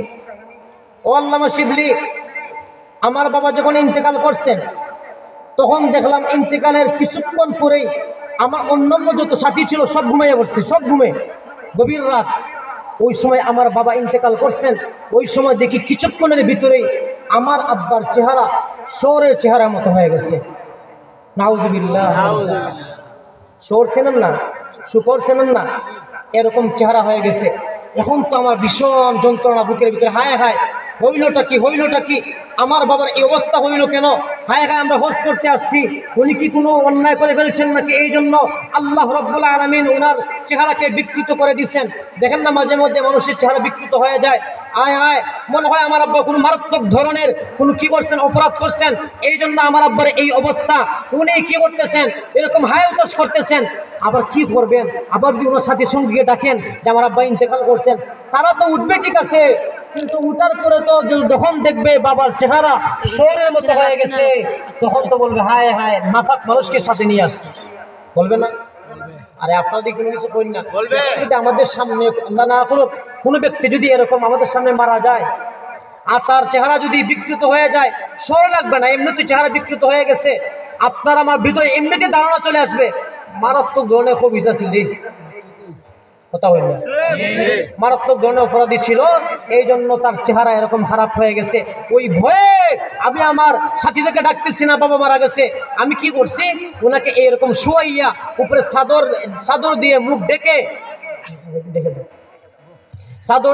ডেকে আমি কি করতেছি, এইভাবে হাঁটু তুলে হাঁটুর মধ্যে মাথা রেখে এভাবে রাখছি আর চিন্তা করতেছি, কাঁদতেছি হাও মাও করে। ওই সময় আমার ঘুমে ধরে ফেলছে। কি ধরে ফেলছে? সুবহানাল্লাহ। মুসলমান ভাইয়েরা রে আমার, ও বন্ধু রে, দিলের কান দিয়ে শুনবেন। ওই সময় ওই যুবক ডাক দিয়া বলে, ও আল্লামা শিবলি, আমি স্বপ্নে দেখলাম সামান্য কয়েক মিনিটের ভিতরেই আমি আমার পায়ের মধ্যে হেলান দিয়ে, হাঁটুর মধ্যে হেলান দিয়ে মাথাটা রেখে আমার ঘুমে চলে আসছে। ওই সময় দেখি এত সুন্দর এক যুবক, বয়স একটা দাড়িও পাকা নাই, সব কালো কালো দাড়ি, এত সুন্দর চেহারার লোক আমার জীবনে কোনোদিন আমি দেখি নাই। ও আল্লামা শিবলি, আমি ওই সময় দেখলাম মুহূর্তের ভিতরেই আমি যে আমরা তাঁবুর ভিতরে আছি, ওই তাঁবুটা একদম খুশবে মোহিত হয়ে গেছে, মেসকে আম্বরের মতো গ্রাম লাগতেছে। আমি স্বপ্নে যুগে আরো দেখতেছি ওই যুবক আসছে, আসার পরে আমার বাবার লাশকে তারা কুলের ভিতরে নিছে। সুবহানাল্লাহ। মুসলমান ভাইরা আমার, ওই সময়ে ওই যুবক আমার বাবার লাশকে তার কোলের ভিতরে নিয়ে ওইভাবে তার সুন্দর হাত দিয়ে আমার বাবার চেহারা শহরের মতো যে হয়ে গিয়েছিল, আমার বাবার চেহারাকে ওই যুবকে ওইরকম স্পর্শ করছে। স্পর্শ করার কারণে আমার বাবার চেহারা পূর্ণিমার চাঁদের চেয়ে আরো বেশি সুন্দর হয়ে গেছে।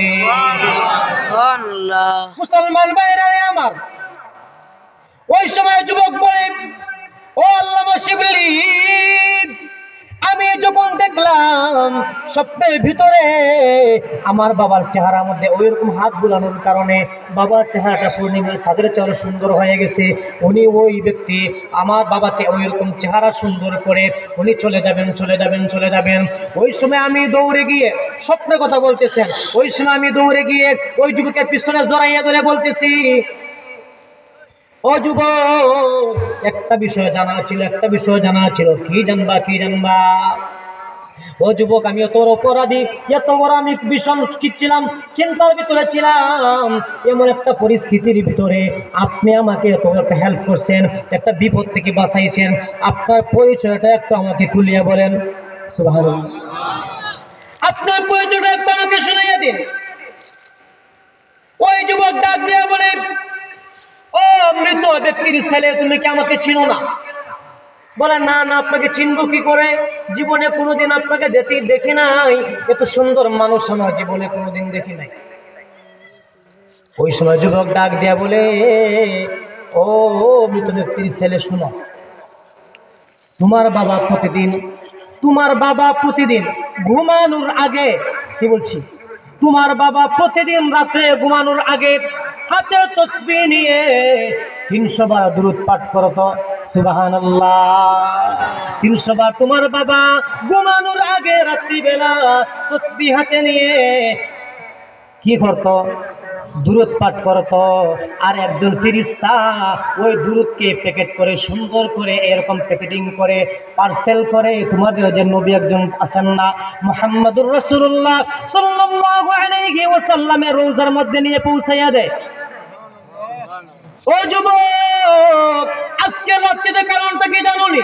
আজকের কারণটা হইল ওই ফেরেশতা তোমাদের রাসূলের কাছে গেছে, তোমাদের রাসূলের কাছে যাবার পরে কিন্তু দুরূদ দিতেছে না, দুরূদের হাদিয়া দিতেছে না।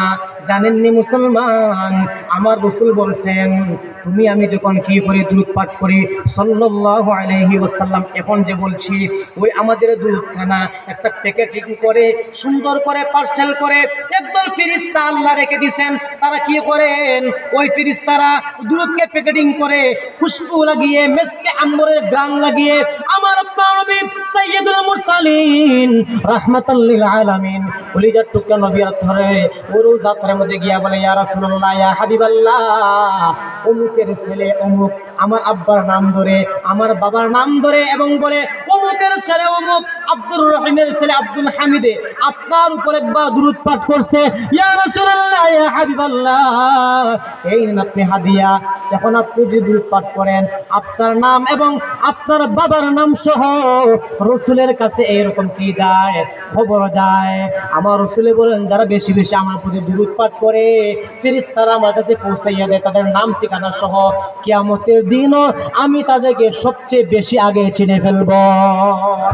ও মুসলমান, ওই সময় ওই যুবক ডাক দিয়ে বলতেছে, ও মৃত ব্যক্তির ছেলে, তোমার বাবার প্রতিদিন যে হাদিয়া তোমাদের রাসূলের কাছে যায়, আজকে ওই ফেরেশতা ঠিকই গেছেন, কিন্তু তোমার বাবার হাদিয়া নিয়ে যায় নাই। তোমার রাসূল জিজ্ঞেস করতেছেন, আমাদের রাসূল জিজ্ঞেস করতেছেন, আপনি আমি মনে হয় যে রাসূল দুনিয়া থেকে ইন্তেকাল করছেন, রাসূল কি কথা বলতে পারেন? হ্যাঁ, সমস্ত আম্বিয়া কেরাম কবরে জীবিত। সুবহানাল্লাহ, সমস্ত আম্বিয়া কেরাম কবরে জীবিত। রাসূল বলছেন, সমস্ত আম্বিয়া কেরাম কবরের মধ্যে জিন্দা জীবিত হায়াতুন নবী, এবং তারা কবরের ভিতরে কি করেন, সালাত আদায় করেন, তারা কবরের ভিতরে নামাজ পড়েন। সুবহানাল্লাহ। ও মুসলমান, যখন ওই ফেরেশতা গেছেন, রাসূল জিজ্ঞেস করলো, ফেরেশতা, তোমার সাথে আমার যে উম্মত প্রতিদিন আমার উপরে কি করে 300 বার দুরূদ পাঠ করে, 300 বার রাত্রে ঘুমানোর আগে দুরূদ পাঠ করে, আজকে দুরূদে হাদিয়া কোথায়? ওই সময় ফেরেশতা ডাক দিয়া বলেন, ইয়া রাসূলুল্লাহ, ইয়া হাবিবাল্লাহ, ও আল্লাহর নবী, যেই মুরব্বী, যেই বৃদ্ধ আপনার প্রতি ঘুমানোর আগে 300 বার দুরূদ পাঠ করতেন, উনি কিছুক্ষণ আগেই উনি ইন্তেকাল করেছেন। মুসলমান ভাইরা আমার, ওই সময় ওই যুবককে প্রশ্ন কি বলে পরিচয় দিতেছেন, ও মৃত ব্যক্তির ছেলে, তুমি কি আমাকে চেনো না? না না না, তোমাকে আমি এখনো চিনতে পারি নাই।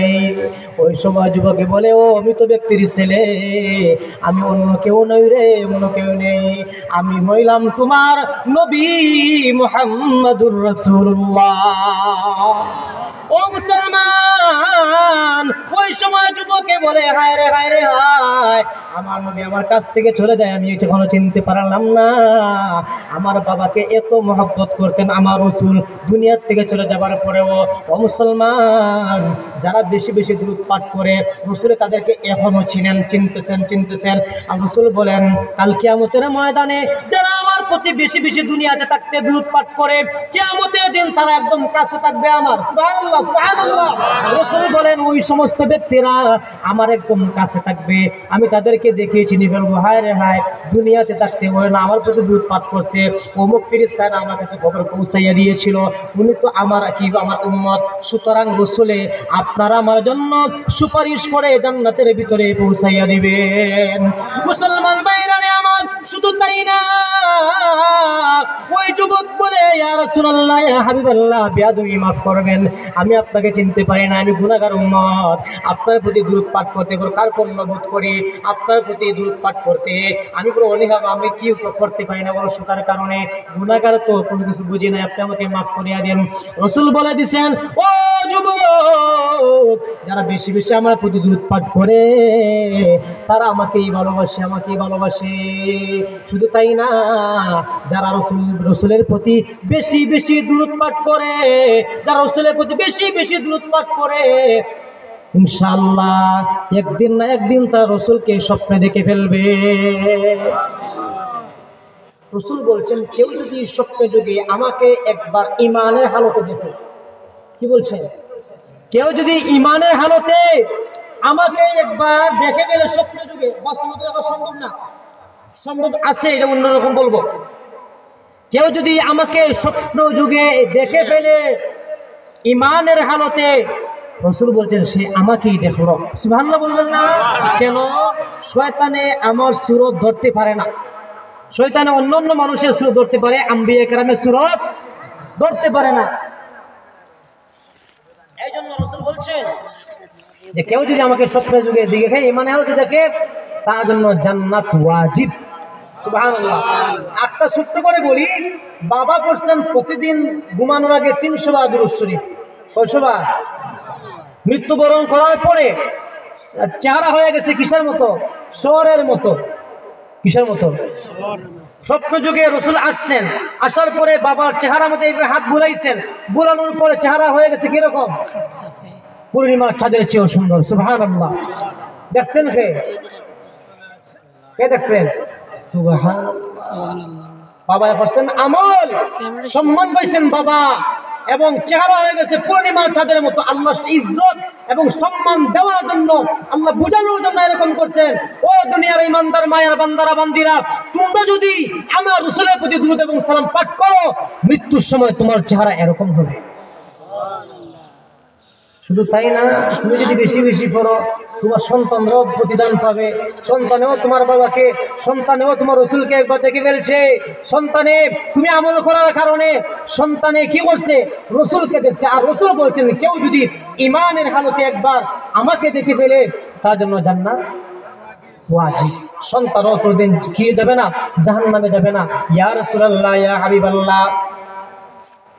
শুধু তাই না, আমি বাবাতে মারা গেছেন, এখন আমি কি করব? ওই সময় রাসূল বলেন, যুবককে বলতেছেন, ও মৃত ব্যক্তির যুবক, ও মৃত ব্যক্তির ছেলে, চিন্তা করিও না, আগামীকাল দেখবা সকাল হইতে না হইতেই হাজার হাজার লক্ষ লক্ষ মানুষ আসবে তোমার বাবা জানাজা পড়ার জন্য।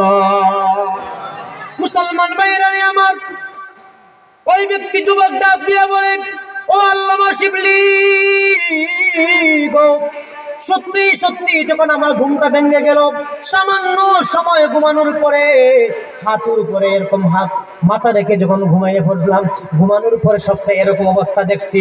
ঘুম থেকে যখন জাগ্রত হইলাম, আল্লাহু আকবার, আল্লাহু আকবার, আল্লাহর কসম, আল্লাহর কসম, ওই রাসূল যে আমাদের তাঁবুর ভিতরে আসছেন এবং খুশবে মোহিত ছিল, দেখছিলাম স্বপ্ন যুগে। ঠিকই ঠিকই ঠিকই জান্নাতুল ফেরদাউসের মিসকে আম্বরের মতো গ্রাম আমি পাইছি। ও আল্লামা শিবলি, শুধু তাই না, শুধু তাই না, বাবার চেহারা উপর থেকে চাদর যখন সরাইলাম, চাদর সরানোর পরে দেখি বাবার চেহারা পূর্ণিমার চাদরের মতো ঝলমল করতেছে। মুসলমান ভাইরা আমার, ওই যুবক ডাক দিয়া বলে, ও আল্লামা শিবলি, স্বপ্নে যুগে দেখলাম কি, বাস্তবে পাইলাম তাই। ও আল্লামা শিবলি, শুধু তাই না, পরের দিন যখন সকাল হইল, ফজরের পরে দেখা যায় হাজার হাজার মানুষ ওই তাঁবুর দিকে দৌড়ে আসতেছে। আমি তাদেরকে জিজ্ঞাসা করলাম, আপনারা খবর কিভাবে পাইলেন? আপনারা খবর কিভাবে পাইলেন? কিভাবে পাইলেন? ওই সময় লোকেরা বলে, ও যুবক, ইনি কি তোমার বাবা? বলে, হ্যাঁ আমার বাবা। তুমি কি জানো গত রাত্রিতে তাহাজ্জুদের সময়, গত রাত্রিতে তাহাজ্জুদের সময় এক ব্যক্তি আমাদের প্রত্যেকের বাড়িতে এই লাঠি দিয়ে দরজাতে আঘাত করে এবং বলে, তোমরা যদি আল্লাহর কাছে মাফি চাইতে চাও, তোমরা যদি আল্লাহর কাছে মাফি চাইতে চাও, মাফি পাইতে চাও, তাহলে অমুক তাঁবুর ভিতরে, অমুক গ্রামে, অমুক মরুভূমির ভিতরে, তাঁবুকের ভিতরে একজন মৃত ব্যক্তি আছে, তার জানাজায় গিয়ে শরীক হইয়া। ও মুসলমান, ওই যুবক ডাক দিয়া বলে, ও আল্লামা শিবলি গো, এই জন্য এরপর থেকে কোনোদিন আমি দুরূদের আমল সারি নাই, ইনশাআল্লাহ মৃত্যু পর্যন্ত ছাড়বো না। ওই সময় আল্লামা শিবলি বলেন, ও যুবক, তুমি যে আমলটা ধরছো, বড় শক্ত আমল ধরছো, বড় ভালোবাসা আমলটা ধরছো, মৃত্যুর আগ পর্যন্ত তোমার দুরূদের আমল সারিও না। আমরা সারমনি, সবাই কথা বলবো, আমরা সারমনি। আরে ভাই বাবাজিরা, কত গল্প আর নাটক, সিনেমা, এই সেই আদি অনেক কিছুই হয়, হেলায় হেলায় সময়টা কাটাই। বাজারে আসি, পান খাই, সিগারেট খাই, এই খাইতাম, ঠিক আছে, তাকে দেখি সাল্লাল্লাহু আলাইহি ওয়াসাল্লাম পড়া যায় না। হাতের মধ্যে একটা তসবিহ, এখানে কি হয়? মানুষে বলবে মুসল্লি, বলো বলো সমস্যা কি? মানুষে বলবে উনি ইমানদার হয়ে গেছে, বলো সমস্যা নেই, বলো। ও মুসলমান, আপনি বেনামাজি হইতে পারেন, আল্লাহর কসম করে বলি, আপনি একটা হাতের মধ্যে তসবিহ নেন এবং প্রতিদিন আপনি খেতে যান, বন্দরে যান, গাড়িতে ওঠেন, যেখানেই থাকেন আপনি পড়েন, পড়তে থাকেন বারবার সাল্লাল্লাহু আলাইহি ওয়াসাল্লাম, রাসূলের প্রতি ভালোবাসা নিয়ে পড়তে থাকেন। আল্লাহুম্মা সাল্লি আলা মুহাম্মদ, আল্লাহুম্মা বারিক আলা মুহাম্মদ, সাল্লি আলা মুহাম্মদ, আল্লাহুম্মা সাল্লি ওয়া সাল্লিম ওয়া বারিক আলাইহি, আল্লাহুম্মা সাল্লি ওয়া সাল্লিম দাইমান আবাদা আলা নবিয়িকা ওয়া খালিলিকা মুহাম্মদ। যে কোনো দুধ আপনি পাঠ করতে থাকেন, আল্লাহর কসম একদিন আপনাকে রাসূলের ভালোবাসায় আপনাকে নামাজি বানাইয়া দিবে। মুসলমান ভাইরা আমার, আমরা একজন আলিমের নাম জানি, আল্লাহর ওলির নাম জানি, ইমাম গাজ্জালী রাহমাতুল্লাহি আলাইহি। তার কিতাবের মধ্যে লেখেন, আমি পড়ছি, কিতাবের মধ্যে লেখেন একটা হাদিসের বর্ণনা। আমার রাসূল বলেন, কেউ যদি রাসূলের প্রতি একবার দুরূদ শরীফ পাঠ করে, কয়বার? একবার যদি রাসূলের প্রতি দুরূদ শরীফ পাঠ করে, তাহলে আল্লাহ রাব্বুল আলামিনের আরশে আযমের ছায়া, আর আল্লাহ রাব্বুল আলামিনের আরশের কাছে একটা নদী আছে, নদী, নূরের নদী। কিসের নদী? নূরের নদী আছে। ওই নদীর ভিতরে একজন ফেরেশতা নূরের নদীর ভিতরে কি করেন? ডুব দেন, গোসল করেন। কি করেন? কিসের নদী?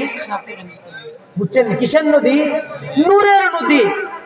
ওই ইমাম গাজ্জালী লিখেন, কেউ যদি রাসূলের প্রতি একবার দুরূদ শরীফ পাঠ করে, ওই ফেরেশতা ওই নূরের নদীর ভিতরে কি করেন? ডুব দেন, গোসল করেন।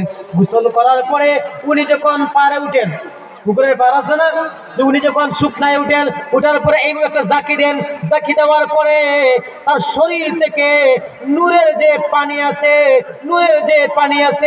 ওই পানিটা ছিটকে গিয়ে পড়ে, প্রতি ফোঁটা পানি থেকে ছিটকে পড়া পানি থেকে প্রতি ফোঁটা পানি থেকে একজন করে ফেরেশতা আল্লাহ সৃষ্টি করেন।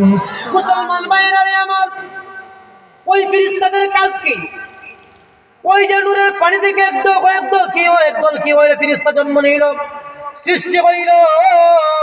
ইমাম গাজ্জালী রাহমাতুল্লাহি আলাইহি বলেন, ওই ফেরেশতারা কিয়ামত পর্যন্ত ওই ব্যক্তি যে রাসূলের প্রতি একবার দুরূদ পাঠ করছে, কিয়ামত পর্যন্ত ওই ফেরেশতারা ওই ব্যক্তির জন্য মাগফিরাতের দোয়া করতে থাকে। মাগফিরাতের দোয়া করেন, সুবহানাল্লাহ, কত ফজিলত। এবং আপনাকে দমকেও তো শুনি, রাসূল করিম সাল্লাল্লাহু আলাইহি ওয়াসাল্লাম রমজান মাস, এখন কোন মাস চলে? রজব মাস। প্রতি রজব মাস আসলে রাসূল বলতেন, আল্লাহুম্মা বারিক লানা ফি রজব ওয়া শাবান ওয়া বাল্লিগনা রমাদান। আমরা পারিনি এটা, আমরা বেশি এটা করি। উত্তর হইল, ইয়া আল্লাহ, রজব এবং শাবানের বারাকাত দ্বারা আমাদেরকে মালামাল করুন এবং আমাদেরকে রমজান পর্যন্ত আপনি পৌঁছিয়ে দিন। আমাদের হায়াতটা রমজান পর্যন্ত কি করুন, যদি দিতেছেন রমজানও দিও, এখন দিয়ে দিও। এটা মানে কি বুঝাইল? আল্লাহ রাসূল বলছেন, আল্লাহুম্মা বারিক লানা ফি রজব ওয়া শাবান, রজব এবং শাবানের সমস্ত বারাকাত দ্বারা আমাদেরকে মালামাল করুন। ওয়া বাল্লিগনা রমাদান, এবং রমজান পর্যন্ত আমাদের হায়াত বাড়িয়ে দিন। কোন মুসলমান যদি রমজান পেয়ে যায়, গুট্টা বাড়ি দিছে, সুবহানাল্লাহ বলবেন না? মুসলমানের ঈদ, মুসলমানের আনন্দ, মুসলমানের মাগফিরাত, নাজাত এবং রহমতের মাস কোনটা? রমজান। মুসলমানদের জন্য গুড নিউজ, সুসংবাদ, যাই বলেন, কোন মাস? রমজান মাস। রাসূল দোয়া করছেন, তো রমজান মাসে এক জুমা পারে রাসূল করিম সাল্লাল্লাহু আলাইহি ওয়াসাল্লাম মিম্বরে উঠতেছেন, মিম্বরে প্রথম সিঁড়িতে পা রাখছেন, অনেক ঘটনা শুনছেন, এটা আমি আবার বলতেছি বোঝানোর জন্য। প্রথম সিঁড়িতে পা রাখছেন, বলেন আমিন। দ্বিতীয় সিঁড়িতে পা রাখছেন, রাসূল বলতেছেন আমিন। তৃতীয় সিঁড়িতে পা রাখছেন, আবার বলতেছেন আমিন। সাহাবায়ে কেরাম জিজ্ঞাসা করলেন, ইয়া রাসূলুল্লাহ, কোনো কিছু কোনো বুঝতেছি না, বিষয় কি? আপনি শুধু আমিন আমিন একা একাই বলতেছেন, বিষয় কি, বিষয় কি? ওই সময় রাসূল বলেন, আমি যখন প্রথম সিঁড়িতে পা রাখলাম তখন একজন জিবরাইল আলাইহিস সালাতু ওয়াস সালাম এসে বলতেছেন, ইয়া রাসূলুল্লাহ, ইয়া হাবিবাল্লাহ, আপনার উম্মত রমজান মাস পাইল, রমজান মাস পাওয়ার পরেও নিজের গুনারে মাফ করাইতে পারলো না, সে ধ্বংস হোক। নাউজুবিল্লাহ বলেন না। নাউজুবিল্লাহ। ও মুসলমান, আমার আপনার নবী রাহমাতুল লিল আলামিন যদি দোয়া করেন, ওই দোয়া কোনোদিন বৃথা যাবে না। রাসূলের জীবনে যত দোয়া করেছেন সমস্ত দোয়া কবুল। সুবহানাল্লাহ। সুবহানাল্লাহ। জিবরাইলে দোয়া করে, ওগো আল্লাহর নবী, রমজান মাস পাওয়ার পরেও নিজের গুনারে মাফ করাইতে পারলো না, সে ধ্বংস হোক। রাসূল বলছেন আমিন।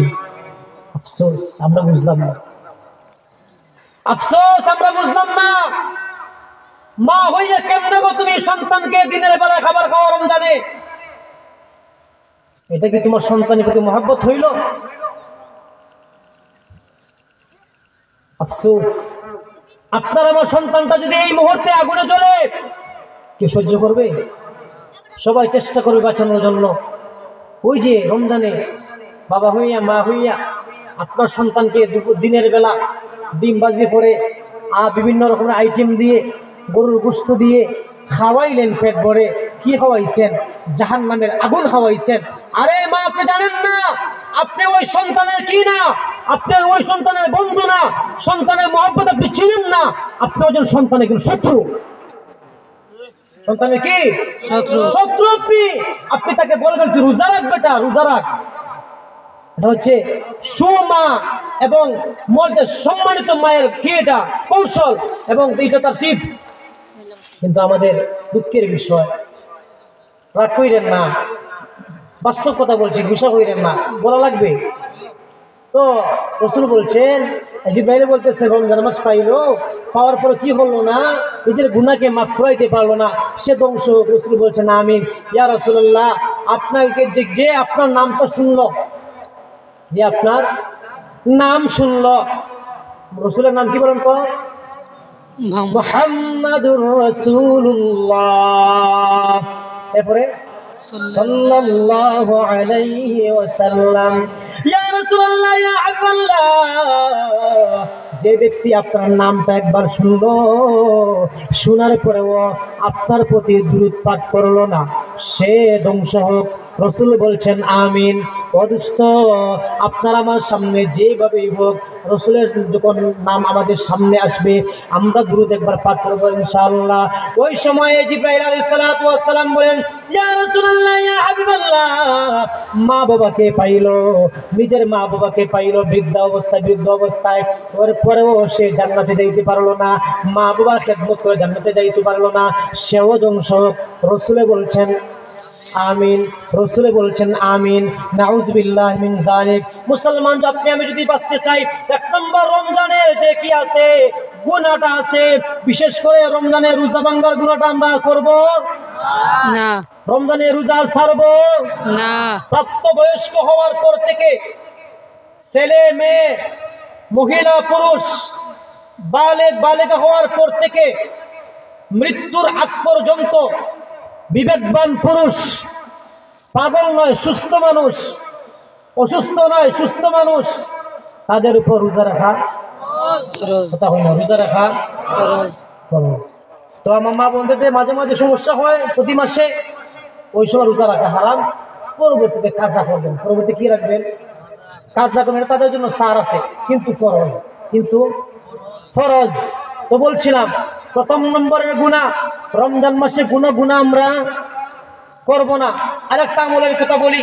হযরত আয়েশা সিদ্দিকা আম্মা জান রাদিয়াল্লাহু তাআলা আনহা বলেন, রাসূল করিম সাল্লাল্লাহু আলাইহি ওয়াসাল্লাম প্রতি রজব মাস আসলে রমজানের প্রস্তুতি গ্রহণ করতেন। কিসে?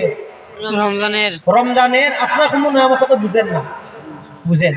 প্রতি রজব মাসে আসার পরে রাসূল কি করতেন? এইভাবে রমজানের প্রস্তুতি নিতেন। অর্থাৎ আম্মা জান বলেন, রাসূলে প্রতি রজব মাসে 10টা রোজা রাখতেন। কয়টা?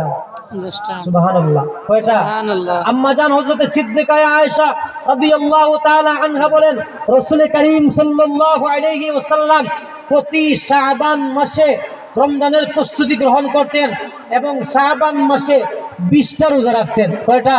20টা। সবাই বলেন কয়টা? 20টা। আম্মা জান সিদ্দিকা আয়েশা রাদিয়াল্লাহু তাআলা আনহা বলেন, রাসূল করিম সাল্লাল্লাহু আলাইহি ওয়াসাল্লাম রমজান আসতে উপায় নাই। রমজান আসতে এটা বলা লাগে না, রাসূলের আমল। হায় রে হায়, আল্লাহ রাব্বুল আলামিন বলতেন, ইয়া রাসূলুল্লাহ আপনি কেন আমল করেন? আমি না আপনার আগে পিছনে সমস্ত গুনাহ মাফ করিয়া দিছি। আয়েশা সিদ্দিকা বলেন, ইয়া রাসূল এত কষ্ট কেন করেন আপনি? তাহাজ্জুদ পড়তে পড়তে পা মোবারক ফুলে যাই তো, যেমন ফেটে যাবে ভাব। আবার আম্মা জান বলেন, ইয়া রাসূল আপনি কেন এরকম কষ্ট করেন? আর রাসূল বলেন, আয়েশা আমি কি আল্লাহর শুকরগুজার বান্দা হব না? আমি কি আমার রবের শুকরগুজার বান্দা হব না? আফসোস, আজকে আমরা অনেকে এখনো যদি জিজ্ঞেস করি যে আমরা এশার নামাজ সময় পড়ছি নি, অনেকে বলবে। আফসোস, মুসলমানের বৈশিষ্ট্য এটা। অথচ মুসলমান এবং কাফেরের মধ্যে পার্থক্য কি? পার্থক্য কি? হিন্দুরা নামাজ পড়ে, খ্রিস্টানরা নামাজ পড়ে, ইহুদিরা নামাজ পড়ে, অন্যান্য ধর্মাবলম্বীরা কি নামাজ পড়ে? নামাজ কে পড়ে ভাই? মুসলমান। কে পড়ে বাবাজিরা? মুসলমান। ও মুসলমান। হিন্দুরা নামাজ পড়ে না, বৌদ্ধরা নামাজ পড়ে না, খ্রিস্টানরা নামাজ পড়ে না, অন্যান্য বিধর্মীয় নামাজ পড়ে না, নাস্তিক মুরতাদা নামাজ পড়ে না, মুসলমানরাই তো নামাজ পড়ে। আমরা তো মুসলমান নাইনি, আমরা তো মুসলমান। আমরা নামাজ পড়বো ইনশাআল্লাহ। নামাজ আপনারা যদি বলেন যে হুজুর আপনি আমার হাতে ধরে বলেন তাহলে নামাজ পড়বো, হ্যাঁ আমি হাতে ধরতে রাজি। যদি বলেন যে না হুজুর আপনি আমার পায়ে ধরে বলেন আমি নামাজ পড়বো, আপনি পাটায় গিয়ে দেন, ইনশাআল্লাহ সবার সামনে আপনার পা আমি ধরে বলবো ভাই নামাজটা আপনি পড়েন, চাইলেন না। আর কিভাবে বলবো বলেন? রমজানে আর একটা বিশেষ আমাদের ফিতনা আছে, কি জানেন? উনি যে কোনো কারণে রোজা রাখতে পারে নাই, সমস্যা আছে, আমার সব বেমার আছে, সফরও ছিল, রোজা রাখতে পারে নাই, তারাবিও করে না, রোজা রাখছে না, তারাবি বললেই বলি। অথচ রোজা একটা আলাদা আমল, তারাবি আলাদা আমল। রোজা হচ্ছে দিনের আমল, তারাবি হচ্ছে রাতের আমল। বুঝছেন এই বিষয়টা? রোজা হচ্ছে দিনের আমল আর তারাবি রাতের আমল। সুতরাং একটাকে একটা আমরা গুলাটি করিলেন না, মিশ্রিত করিলেন না। নামাজ যেভাবে ফরজ, রোজাও তেমনি ভাবে ফরজ। রমজানে নিজেকে রমজান পাইলো, গুনাহকে মাফ করাইতে পারলো না, রাসূল বলেন সে ধ্বংস হোক। ইয়া রাসূলুল্লাহ আপনার নাম শুনলো, আপনার প্রতি দুরূদ পাঠ করলো না, সেও ধ্বংস হোক।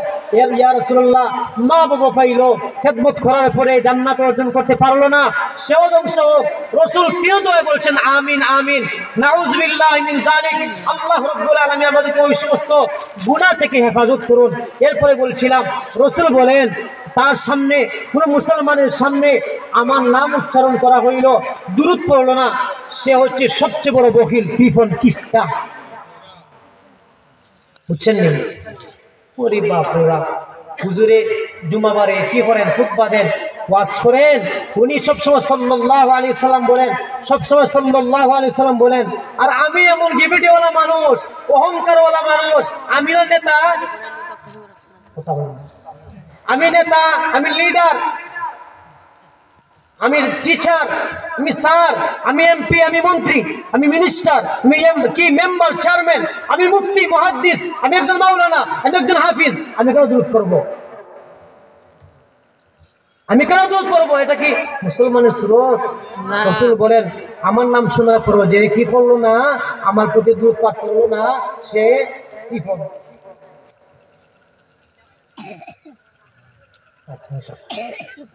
তারপরে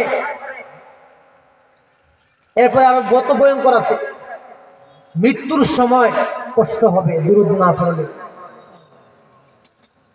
সকরাতে কষ্ট হবে দুরূদ এবং সালাম না পাঠ না করলে। রাসূল বলেন যে ব্যক্তি আমার প্রতি দুরূদ পাঠ করলো না, কিয়ামতের দিন তার কিয়ামতের অবস্থা হবে বড় ভয়ঙ্কর।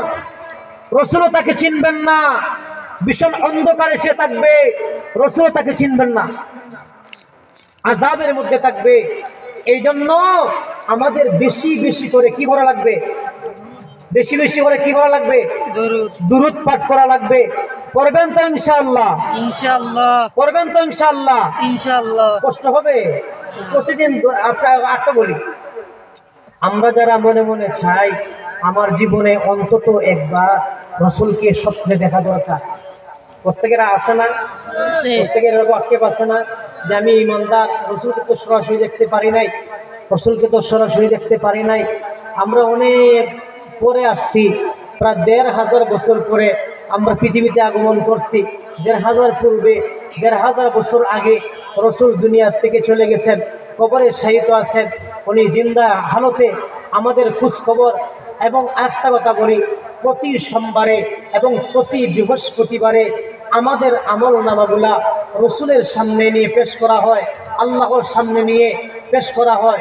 ও মুসলমান, বুকে হাত দিয়ে একটাবার বলো তো, তোমার আমার গুনাহ যদি রসুলকে দেখানো হয়, তোমার আমার গুনাহ যদি, নামাজ ছাড়ার গুনাহটা যদি রসুল একবার দেখেন, আফসোস, রসুল যদি কাল কিয়ামতের দিন জিজ্ঞাসা করেন, উম্মত তোর জন্য নয়, তোর ইমানের জন্য, তুই মুসলমান হওয়ার জন্য আমি আমার জন্মস্থান মক্কা ছেড়ে মদিনাতে গেলাম, উম্মত রে একটাবার তুই আমার কথা চিন্তা করলি না? ও উম্মত, তায়েফের ময়দানে আমাকে রক্ত ঝরতে হয়েছিল, দান দান মুবারক উহুদের ময়দানে শহীদ করা হয়েছিল। ও উম্মত, এত কষ্ট করলাম রে, আবু জেহেলিয়া আমার ঘাড়ের উপরে উটের ভর রেখে দিয়েছিল, খুব কষ্ট হয়েছে রে উঠতে রে। উম্মত, কি বলো তুমি আমাকে ভালোবাসার দাবি করে তুমি নামাজটা পড়লে না? ও মুসলমান, প্রতি সোমবার এবং প্রতি বৃহস্পতিবার আপনার আমার আমল নামাগুলা রসুলের সামনে এইভাবে পেশ করা হয়, কি অবস্থা হবে? বুকে হাত দিয়ে বইলেন, বুকে হাত দিয়ে চিন্তা কইলেন, কথাটা একটু কিতা হইতেছে বুঝতেছি, এটাই বাস্তব, এটাই বাস্তব। আপনার আমার আমল নামা প্রতি সোমবারে এবং প্রতি বৃহস্পতিবারে আল্লাহ এবং তার রসুলকে দেখানো হয় যে ইয়া রাসূলুল্লাহ, এই 4 দিন এবং 3 দিন, 1 সপ্তাহের আমল আপনার উম্মতের এই। সে গান শুনছে, সে উলঙ্গ ছবি দেখছে, নামাজ পড়ে নাই, মিথ্যা কথা বলছে, সুদ খাইছে, ঘুষ খাইছে, অন্যজনকে ঘুষি মারছে, খুন করছে, জিনা ব্যভিচার করেছে। ইয়া রাসূলুল্লাহ, আপনার ওই উম্মত সে কি করছে? ইফতিজিং করছে, বিভিন্ন রকমের অপরাধ সে করছে, সে জুলুম অত্যাচার করেছে। এই হইল রিপোর্ট। সাক্ষী কে হইলেন? সাক্ষী কে হইলেন? রসুলকে সাক্ষী বানায় দিলাম আমি আমার গুনাহের কারণে। আর যদি সওয়াব হয়, নামাজ যদি থাকে, সত্য কথা যদি থাকে, ন্যায় ইনসাফের কথা যদি থাকে, আমাদের ইস্তেগফারের কথা যদি থাকে, আমাদের এইরকম আমল আখলাকের কথা যদি থাকে, চরিত্রের কথা যদি ওই আমাদের আমল নামা লেখা থাকে, রসুলকে যদি দেখানো হয়, সাক্ষী কে হবেন? রসুল সাক্ষী হবেন। কিয়ামতের দিন বলবেন, আল্লাহ ফেরেশতার প্রতি বৃহস্পতিবার এবং সোমবারে আমাকে আমলনামা দেখাইছে, আমি দেখছি আমার ওই গুনাহগার উম্মতে গুনাহ করে নাই, আপনি তাকে মাফ করিয়া দিন। সুবহানাল্লাহ। ও মুসলমান, রসুলের ভালোবাসায় কাল কিয়ামতের ময়দান থেকে রসুলের সাথে আমাদের হাসর হবে, এরকম সবাই চাইনি।